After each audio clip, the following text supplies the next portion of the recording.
Sean and Cian, can you give us an update there, John? Cian, minor hamstring injury, should be no more than a week or so, and the Sean Finn has gone for a scan this afternoon, so hopefully tomorrow we'll have a clearer picture there. But initial indications are that hopefully it's not too bad, but we won't know for certain until we have the scan results. Okay, when you say not too bad, like Tipperary 3 weeks time could be fine, or I don't know. I don't know. I couldn't say that. Yeah. Okay. No, but listen, we'll just get the scan results and we'll know from then. Okay. Your post-match routine, or what you typically do after a match, did any of that change because the result had changed? I'm just curious, did any of your routine and what you do after a match, in the days after meetings, recovery, did any of that change because the result was different? No. We have our schedule made out for well months in advance. I'd have the schedule made out before the season even starts, and any tweaks that would happen would be only very, very minor tweaks after that. So we're actually a group that really believe in our routines, and we go after them. So the result is the result. We won't actually do anything different, whether it's a win or a loss. We'll analyse the game the exact same way we always would. We'll report back to the players and management the same way we always would. We'll take the learnings from it, we'll take the positives from it, and we'll move on and focus on our work for the next couple of weeks. Okay, is it easier or harder now to manage 3 weeks, do you think? Listen, the 3 weeks will fly, absolutely fly. You can't have enough time most of the time in this game, and I think that's the reward we got for the 6-day turnaround. We get an extra week of break now, so whilst you're paying it forward there before the Clare game by getting this bit of time back now. So listen, we'll take a few days to refresh, and we'll get back to the training ground and we'll work hard again. What was the initial response, just chatting players or in any meetings you've had since Saturday? What's been the mood? Listen, I've left the players off now for a few days there to just, match was on. There's no point in I badgering them, going after them, trying to find out what they thought about different bits and pieces. More important that they get away and relax and do their recovery, and they know that themselves too, that they have to do that.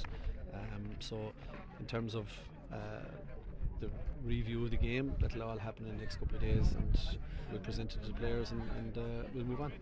Yeah. I know in the immediate aftermath it probably didn't feel like there might be any sort of a kind of silver lining to it, but that idea, like the unbeaten record and all the hype that it built up, does it, even now with a little bit of distance, does it help you in any way now that you kind of have everybody around you grounded, even if you've always been grounded yourselves? Listen, it's just reality. Every day you go to play a hurling match, nobody play if they didn't think they're going to win it. So every team that plays us, I'm sure, believes that they're going to get a result on the day as well. So Munster Championship is very competitive, extraordinarily competitive, and you have to fight for every point you get on the board. And our focus now is where the next 2 points are available and getting ourselves ready for that. And it's going to be everything in our power to try and earn those 2 points. I know at the Munster launch you spoke about the league, and I fully agree with yourself and Ian Cal. We're both saying this idea that suddenly playing well, winning a league title could be bad for your health. You didn't agree with. Now we were chatting in the car on the way down, kind of going, oh look, you're in the same position maybe after losing the game with Waterford last year, and people wondering, could the league run or the league title have any negative impact, or again, do you believe I don't think you can draw any comparisons from last year to this year, to be honest with you. We were very competitive in both games. We got a win on the first game. Our performance levels this week went significantly up, which is what we were hoping for, and it wasn't quite good enough, but I think we earned enough chances to score. It's just our efficiency in front of goal was just a little bit down. I think it was in the mid-50s, so that's not a level that's high enough. Like if you're only going to convert just a little over half the chances you create, that's not high enough. So that's the simple fact of it. The sport is all about creating chances and then taking them. We just didn't execute that part of the game well on Saturday evening, and Clare just were that bit more efficient. I think they had fewer wides from maybe just similar number of chances, and they were just more efficient.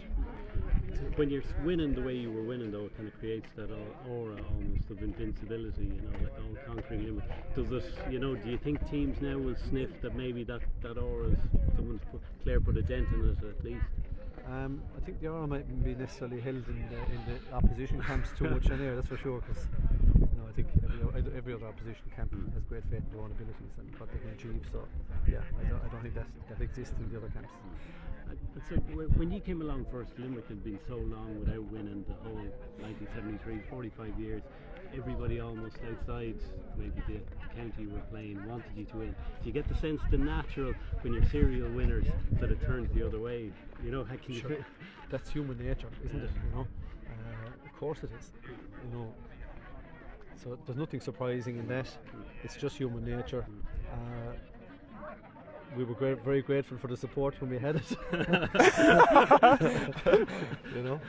So. But the way the talk afterwards was kind of plenty of people going, geez, great, Limerick, it opens up the whole championship, it makes it more interesting. Nobody said that to me, yeah. I would say no. How do you ground yourselves then, John? Like, how do you, when all that expectation has nearly been put on your heads, and people are saying... Sure.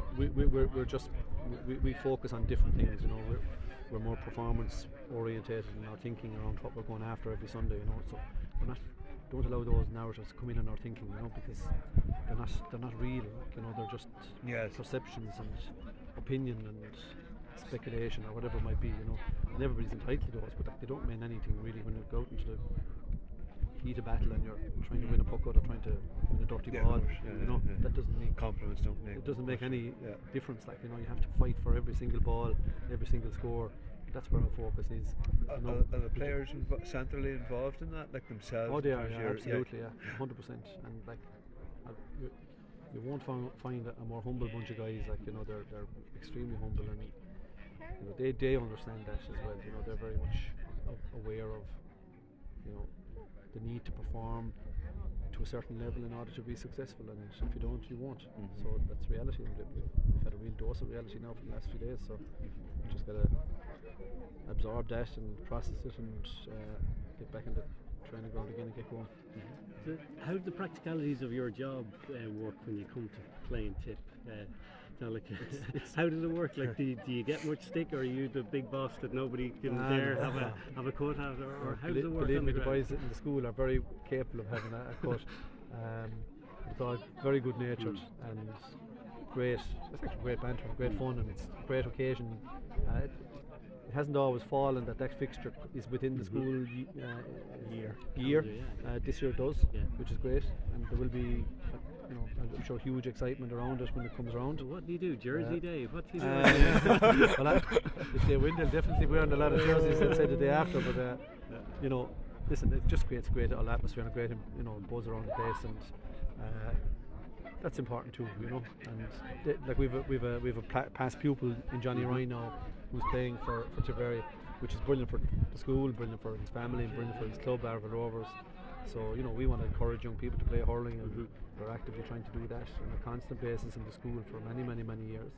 And the more young fellas that we can see with a hurling in their hand, the better. I was talking to Derek McGrath last week, and he just mentioned the past pupils as well, the big park in Delasal. Yeah.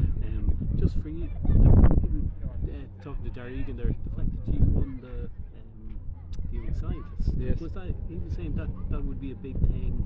I would have thought prestigious wise, and even for the academic side of your huge, yeah, absolutely. And listen, we're very fortunate. We've had a long tradition of success on the playing field, but we also have had a constant in our pupils going on to achieve fantastic accolades academically as well, in universities all over Ireland, America, and across Europe even.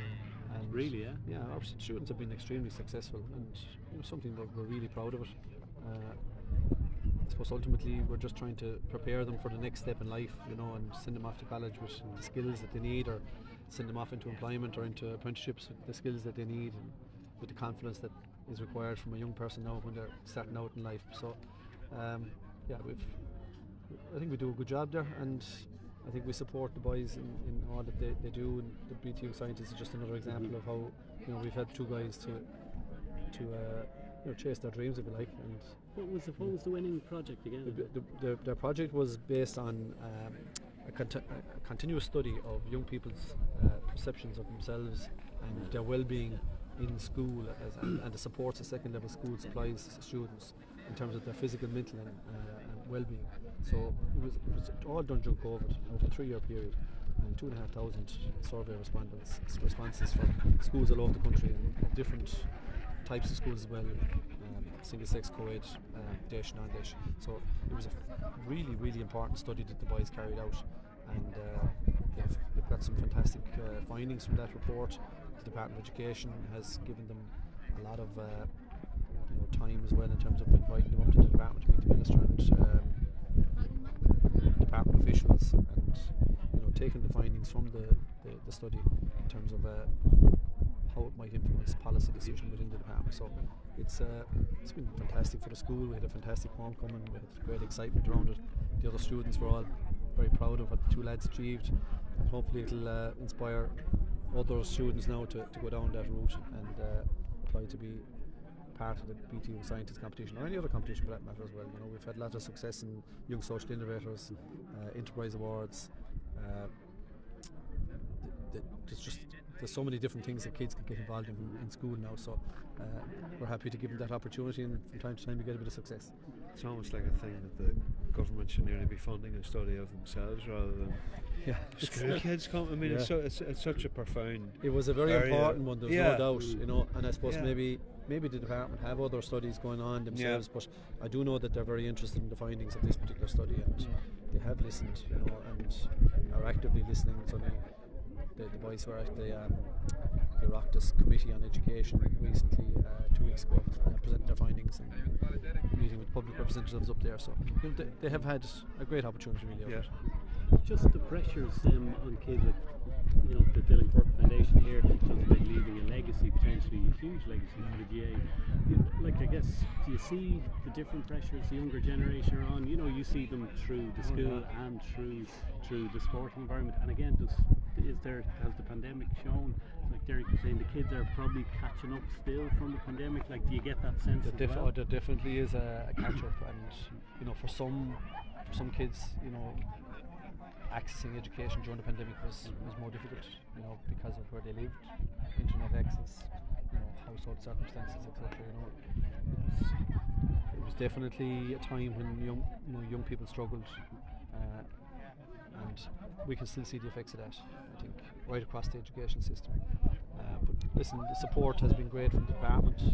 I think schools have really gone out of their way to support the kids in every way they can by helping them to recover from that, and young people are very resilient as well, and are capable of adjusting to all sorts of challenges. And do you see, where does sport fit into that? Do you think it was hugely important, and even for yourselves? Pandemic, I remember Micheál Martin kind of said he was, he held up the All-Ireland Championships as kind of, he said, a symbol of the country kind of fighting at that time. Were you conscious that you nearly had a special part to play in what was going on in the country at the time? Limerick? Yeah, Limerick. Absolutely, and we felt very much a part of it, and privileged to be a part of it, and it was a very significant achievement to get those championships run off, because it was held it was in doubt literally throughout. We didn't know from one week to the next what was going to happen. So it was a huge achievement. We were delighted to be part of it. We were thrilled to win that particular championship.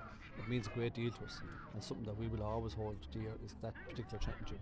What we did to get through it ourselves as a group, and what it meant to the wider. I have people still coming to me now saying, Jesus, thanks so much for what you did during COVID, because it kept us going, So for people to say that to you now, 3 years later, it's an incredible thing. So, and it was a struggle. We had to fight for lots of things, and we didn't win all the fights either. But something we'd be very proud of. Yeah, absolutely. Okay. I missed the start of it. Did we talk about the foundation just? Can we just give us your thoughts, just John? I mean, this is. Well, I was approached by Dan just to get involved. I met him just by accident, really. We met each other, and we were spending an hour or two together, and he contacted me afterwards to know would I be interested in getting involved and supporting. Listen, we're only too delighted to get involved and support in any way we can. The aim of the foundation to screen young people under the age of 16 and help them and their families to become aware of maybe conditions that they mightn't be aware of, and how to manage those, and hopefully save a few lives along the way, is a very noble aim, I suppose, and ambition and desire for the foundation. And it's going to take a huge effort. There's no two ways about that. But I think there's a lot of support for it, and sure, none of us knows when it's going to drop on our doorstep either. So if we can help in any way, we're very happy to, and I'm sure we will in many ways. I think the association will help too. I know there's been maybe a bit of disappointment around the jersey part of it, but I think, you know, in the fullness of time, I think the association's contribution will be seen to be significant. You know, maybe this just didn't work out right now, but I'm sure other stuff will. It's only just one small piece of the jigsaw. There's been many more pieces to the jigsaw. This is not going to be something that's going to be here for a short while. It's hopefully something that's going to be here for a long time, and we have to look at the big picture as well.